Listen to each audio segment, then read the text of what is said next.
Salut à toutes et à tous, on se retrouve aujourd'hui sur la chaîne YouTube de Pop Culture Land pour parler un petit peu de mes attentes par rapport à Spider-Man No Way Home qui sort très bientôt, il sort mercredi, donc le 15 décembre.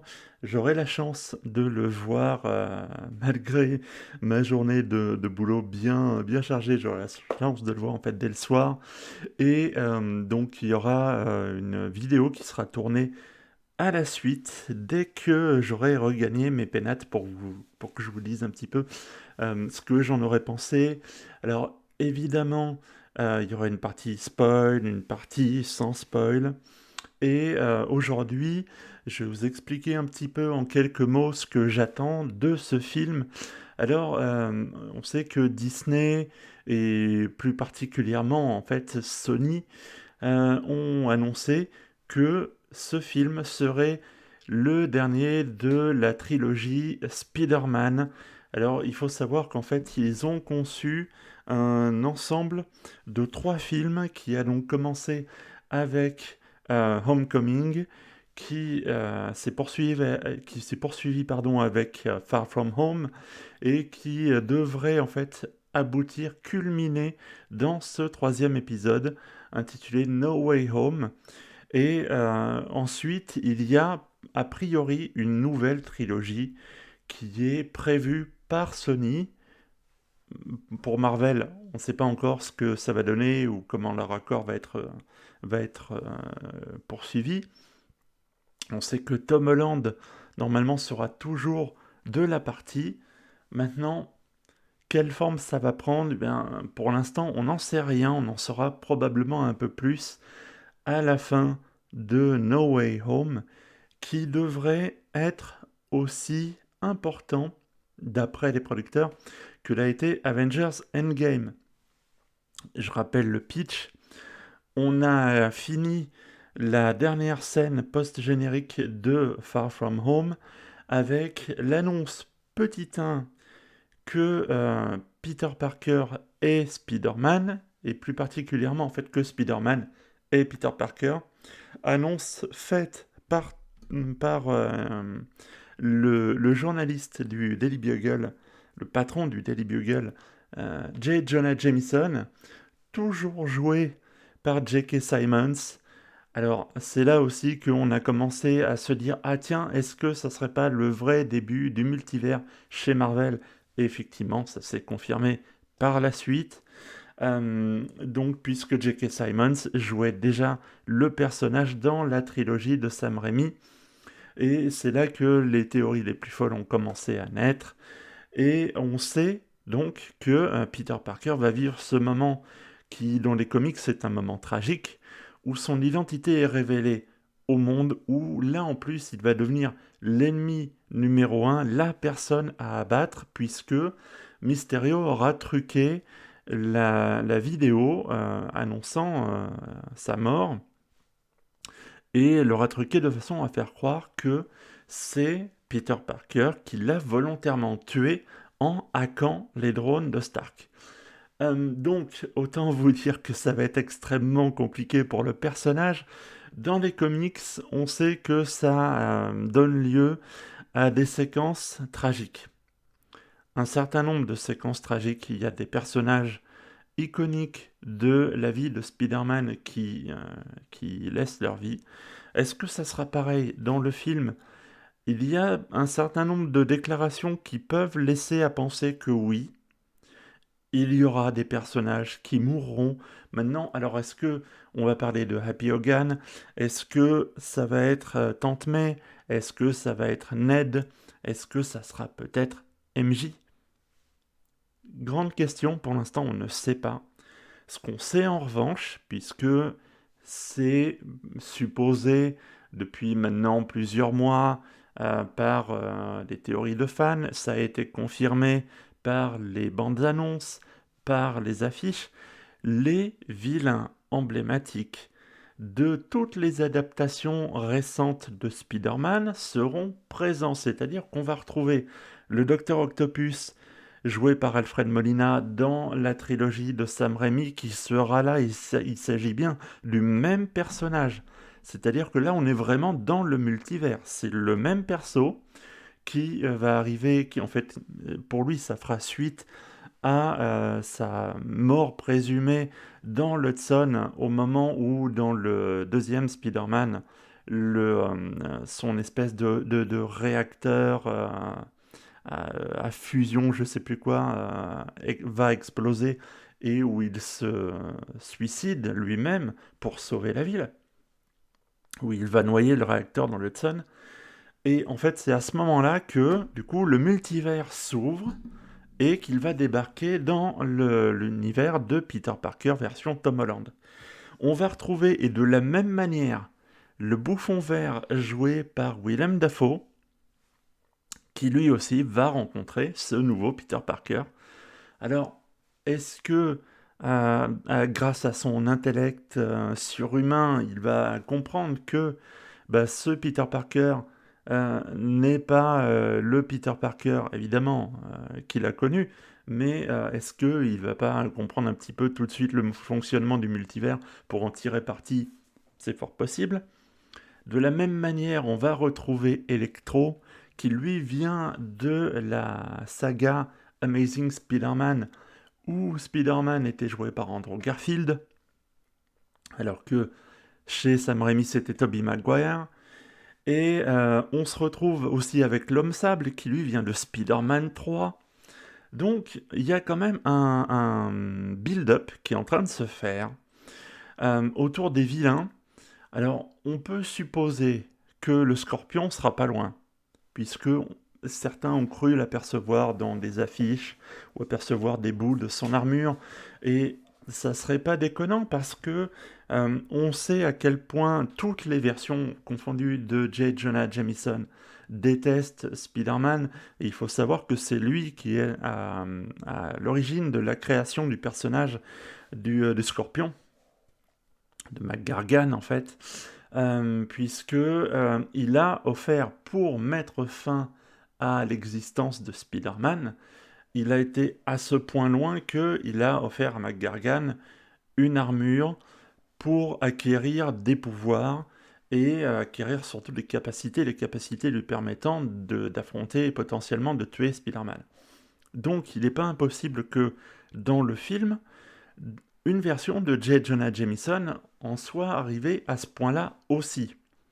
Ça, on le verra. Maintenant, si on fait les comptes, ça veut dire que potentiellement on est à 5 super vilains iconiques, et il n'en manque plus qu'un, hein. Il n'en manque plus qu'un, et on fait les Sinister Six, les mecs, on y est. Alors est-ce que ça va être dans ce film-là? Je sais pas, et enfin, ça serait pas étonnant parce que finalement tous les vilains ont été annoncés directement dans les bandes annonces. Et sur un film qui est a priori prévu pour durer 2h30, sachant qu'il y a en plus un affrontement qui a été teasé entre Doctor Strange et Peter Parker, là encore, ce qui est expliqué, puisque on sait que Peter, en fait, va trouver le Docteur Strange pour lui demander s'il peut effacer de la mémoire collective son identité réelle. Ce à quoi Strange, dans la bande-annonce, lui répond que ça va causer cet oubli chez tout le monde, lui y compris. Donc Strange y compris. Donc le fait que un Strange qui ne connaîtrait pas l'existence de Spider-Man, qui ne connaîtrait pas le passé commun qu'ils ont depuis Avengers Infinity War, et qui se retrouverait confronté d'une part à ce Spider-Man, d'autre part à l'arrivée de super vilains qu'il n'aurait pas forcément prévu, forcément va être sur la défensive et va vouloir arrêter tout le monde. Donc l'affrontement, là encore, il est logique. Moi, je pense qu'il y a un vilain ou deux qui n'ont pas encore été montrés et qui sont réservés pour la projection de la découverte en salle. Et autre chose qui me paraîtrait totalement euh, idiote, c'est de voir arriver les vilains de tous les autres Spider-Man et de ne pas voir arriver les Spider-Man eux-mêmes. Parce qu'il n'y a pas de raison, vu qu'ils sont tous les deux en vie, dans leur propre timeline. Vu que les vilains ont trouvé le moyen de passer par le multivers, pourquoi les Spider-Man, eux, n'aurait pas réussi aussi à faire le voyage. Ça me paraîtrait totalement crétin. Et je suis de l'avis de ceux qui pensent que dans la dernière bande-annonce, quand on voit aussi, puisque le lézard sera visiblement présent, je pense sincèrement que cette bande-annonce est fausse. Et pour moi, on a retiré au moins deux Spider-Man des plans. Parce que, d'une part, il y a ce plan en fait large de la version brésilienne de la bande-annonce qui montre clairement que le lézard dans la bataille au niveau de l'échafaudage, où on voit l'homme sable, tout ça, euh, je pense que le lézard se prend un coup, qu'il est totalement imaginaire, mais quand même on voit visuellement qu'il se prend un coup. Je pense que là ça ferait sens et je pense que un Spider-Man à lui tout seul ne peut pas faire face surtout en plus en protégeant MJ, puisqu'apparemment MJ est là, ne peut pas faire face à tous ces super vilains en même temps, c'est pas possible. D'ailleurs, si on reprend ce qui est montré dans le jeu vidéo Spider-Man de 2018, qui est sorti sur PlayStation, on voit bien à un moment donné, pour ceux qui n'ont pas fait le jeu, j'estime que 3 ans plus tard, quand même, il n'y a pas de spoil, donc à un moment donné, on affronte ce qui pourrait être une version des Sinister Six. On les affronte pas en même temps. On est obligé de se les faire un par un, parce que sinon, dans le seul moment où on se retrouve face à tous ces super salopards, on échoue.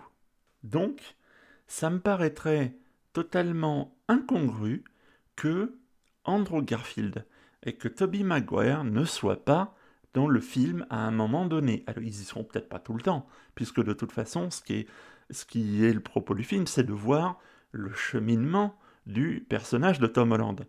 Mais à un moment donné, on parle quand même du multivers, il y a une composante de l'univers récent de Spider-Man dans les comics qui est le Spider-Verse, qui est extrêmement important puisque dans les comics, il mène à la constitution presque d'un corps des Spider-Man, comme DC a son corps des Green Lantern, et où on voit je ne sais plus combien de versions de Spider-Man, et où on voit, d'ailleurs c'est bien expliqué dans le film d'animation Into the Spider-Verse, où il y a même carrément un Spider-Cochon.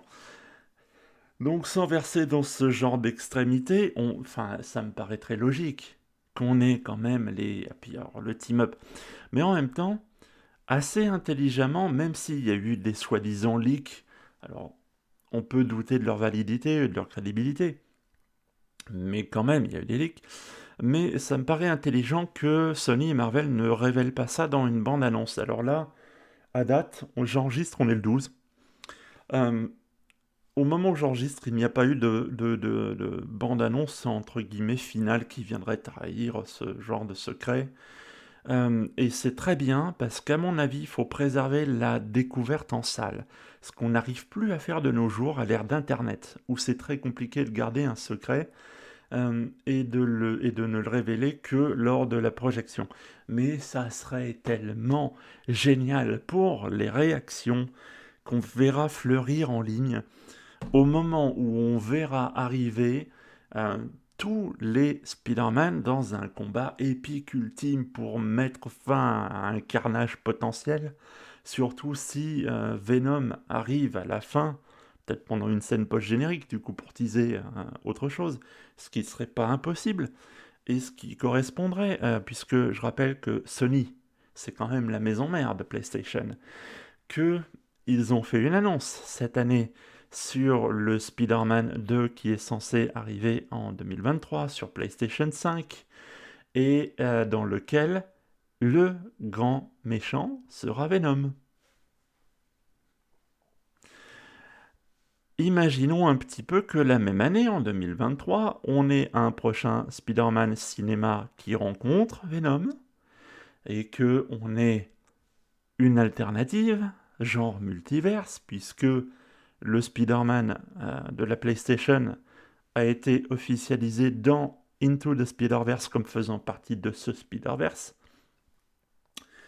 ça serait quand même bien joué de la part de Sony. Quand même, là, il y aurait de la com qui se ferait un petit peu de façon naturelle sans avoir à forcer quoi que ce soit.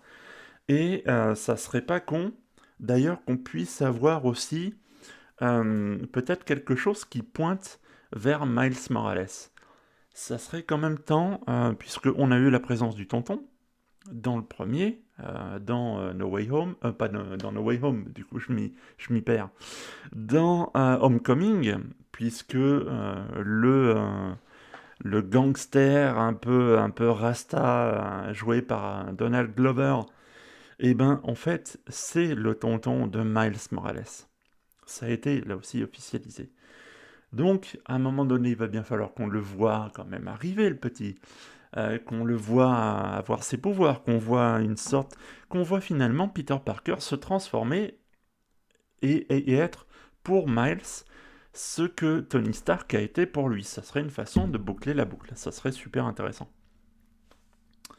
Donc, voilà, en fait, mes attentes, elles sont très simples. Que le film soit à la hauteur de ce qu'il annonce, que on ait vraiment, réellement, le multivers qui soit assumé, et que le film soit une vraie porte d'entrée pour le Doctor Strange 2 qui va arriver en début de l'année prochaine. Alors je pense que avec les reports, ça doit être pour quelque chose comme le mois de mai pour la sortie, qui pour ma part, qui est l'un des films Marvel les plus attendus de ces prochaines années, aux côtés des 4 Fantastiques.